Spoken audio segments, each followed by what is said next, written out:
Oke, selamat datang teman-teman di channel YouTube Kartiwa TKH, channel yang membahas tentang drone, wisata, dan touring motor.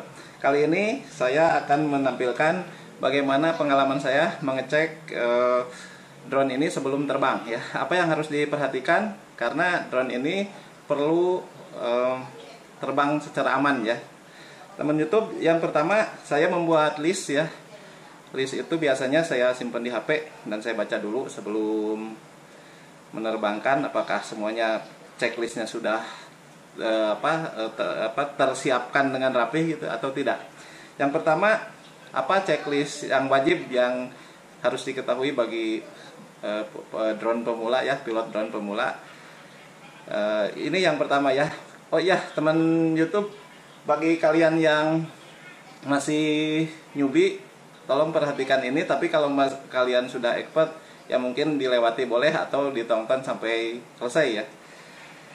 Oke, yang pertama yang harus diperhatikan adalah propeller. Nah, propeller adalah kalau bahasa Indonesianya baling-baling ya. Ini baling-baling ini harus dicek apakah dia longgar, apakah ada yang menghambat di brushless-nya ini.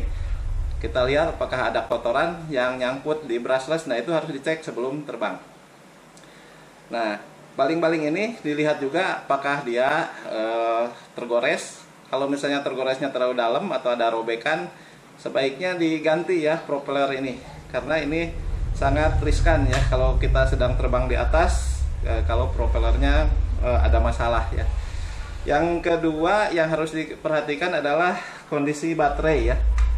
Ini kondisi baterai ini, teman YouTube, baterai drone SJRD F11S 4K ini berisi 2500 mAh ya, jadi baterai 3S. Ini biasa terbang sekitar 20 menitan. Kalau di dari pabriknya 26 menit ya, tapi saya rasakan mungkin antara 15 sampai 20, yaitu sudah cukup aman. Jadi baterai yang harus diperhatikan yaitu harus terisi penuh atau baterai harus lebih dari 50%. Nah, mungkin itu menurut saya ya. Menurut saya harus lebih dari 50%. Karena kalau baterainya di bawah 50%, kita tidak tahu apa yang terjadi. Karena ketika kita terbang, kadang-kadang kita lupa ya. Kesana kesini, tiba-tiba baterainya drop. Dan itu bisa jatuh ya atau crash ya drone kita. Nah, yang selanjutnya adalah pemasangan baterai. Nah, pemasangan baterai pada drone ini ya harus benar-benar bunyi klik ya. Teman YouTube, mungkin ini jarang dibahas oleh teman-teman YouTube atau kreator yang lain ya. Ini harus bunyi klik, jangan sampai mengangkang. Nanti kita ada masalah ya. Jadi harus benar-benar ditekan sampai bunyi klik, cekrek. Nah, itu baru sudah masuk dengan rapi. Nah, ini pemasangan baterai ini harus diperhatikan juga. Meskipun ini hal sepele ya, teman YouTube ya, tapi ternyata ketika sedikit mengangkang itu akan terjadi masalah besar nanti ya. Oke, teman YouTube, selanjutnya adalah yang harus dicek adalah sinyal transmitter ya. Nah, ini remote kontrolnya kita cek apakah masih berfungsi dengan baik. Ya, biasanya ketika kita nyalakan, otomatis ini akan terkoneksi dengan drone-nya. Kita lihat tujuan kita menerbangkan apakah jarak pendek, jarak menengah, atau jarak jauh. Kalau jarak jauh, ini harus sangat diperhatikan ya.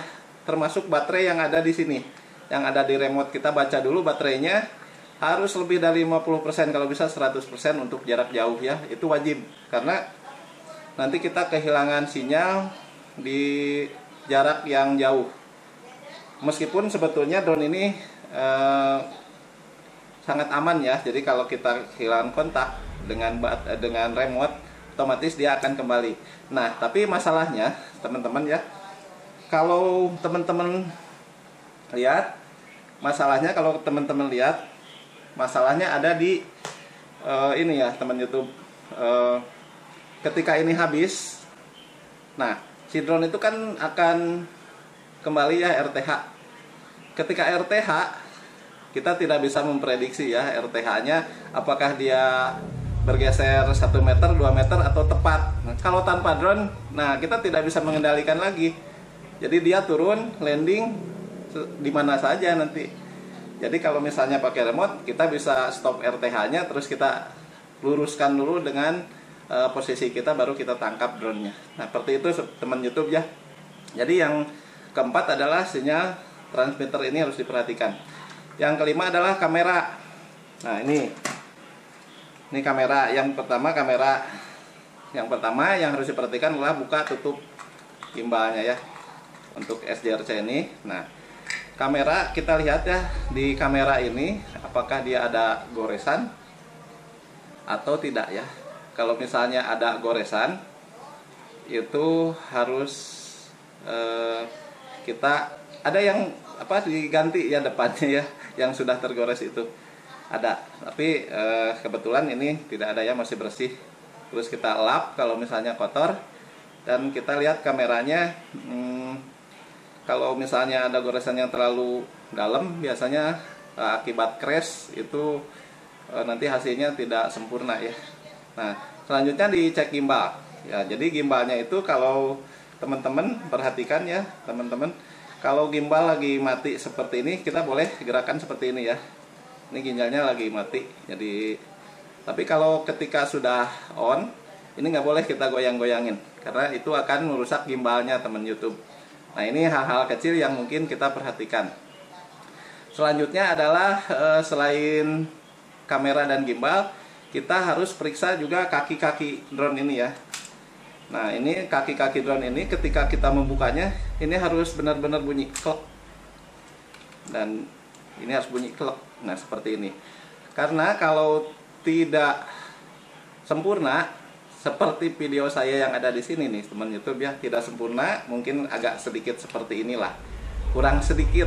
Tapi ternyata dia pas kita terbang dia langsung melenceng dan crash. Itu ada videonya di sini teman YouTube. Nah selanjutnya harus diperiksa adalah cek, nih penting juga ya, kartu memori. Ini periksa juga sebelum terbang apakah sudah ada kartu memorinya. Jangan ketika kita menerbangkannya kartu memorinya lupa. Nah ini biasanya pernah saya kejadian sekali seperti itu ya teman YouTube. Jadi kita terbang, lah kok kartu memorinya nggak ada, ternyata masih tersimpan di colokan card reader laptop saya. Nah ini salah satu. Ini dicek dulu apakah ada memorinya. Terus memori dilihat nanti di aplikasi apakah dia terisi penuh atau tidak. Kalau misalnya terisi penuh dan filenya itu harus dipindahkan. Kalau tidak, kita tidak perlukan lagi, itu bisa diformat di aplikasi SJRC-nya. Biasanya di situ ada tulisan memori ya, berapa ukurannya. Terus kita tekan lama, baru kita format. Itu untuk format memori biar bersih lagi. Terus teman YouTube. Nah yang terakhir menurut saya yang harus dicek yaitu kondisi GPS ya. Nah GPS ini kalau dalam ruangan drone ini dia nggak bisa menangkap sinyal GPS. Tapi kalau misalnya dia di luar ruangan, ini bisa menangkap sinyal GPS. Dan sinyal GPS di tempat Anda, di tempat teman-teman itu harus diperhatikan juga ya. Apakah dia termasuk low atau high ya. Kalau misalnya sinyal GPS-nya masih tinggi, interferensinya kurang sedikit, itu akan bagus ya untuk penerbangan jarak jauh. Tapi kalau misalnya sinyal GPS-nya di bawah 8, itu saya pikir teman YouTube jangan berani-beranilah menerbangkannya kalau sinyal GPS-nya di bawah 8. Kalau saya 9 sudah berani, 9 ke atas ya. Teman YouTube, itulah hal-hal atau checklist yang harus diperhatikan dalam menerbangkan drone ini menurut pengalaman saya seperti itu ya teman YouTube. Oke, selanjutnya nantikan video selanjutnya ya mengenai tutorial yang lain. Selamat beristirahat teman YouTube. Jangan lupa subscribe channel ini kalau teman-teman suka. Oke, bye.